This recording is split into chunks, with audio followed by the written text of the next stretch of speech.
House of Representatives sa economic advisor ng dating Presidente Rodrigo Duterte ay Michael Yang, paulining kayang posibleng pangasangkot keng kalakalanan ng iligal na droga. Agpangking chairperson ng House Committee on Illegal Drug Trade ay Representative Robert Ace Barbers. Metong yakareng incorporator na ng kumpanyang Empire 999, interpreter ng Yang ay Lincoln Ong.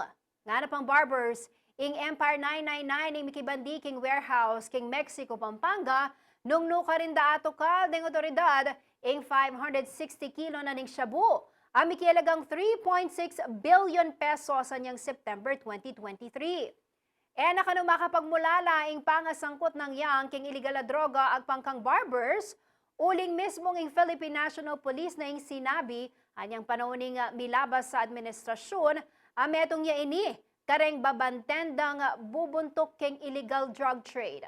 At tatanda ng sangkot yan naman iyang keng formally controversy. Kasagsaganan ng COVID-19 pandemic, kanyang Peborane ng Procurement Service of the Department of Budget and Management, informally bang mag-provide medical supplies. Kapamilatan na ng multi-billion peso contract. At uling alayang puhunan ng kumpanya, metokal kanuking investigasyon ay Michael Yang mo naman ing mag-finance keng pamanyaling medical supplies abroad.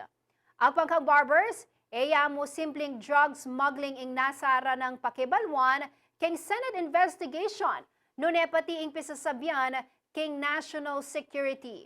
Dara kalakasi kanurang Chinese incorporators kareng mialiwang kumpanya, ang magpanggap Pilipino nga naning senador.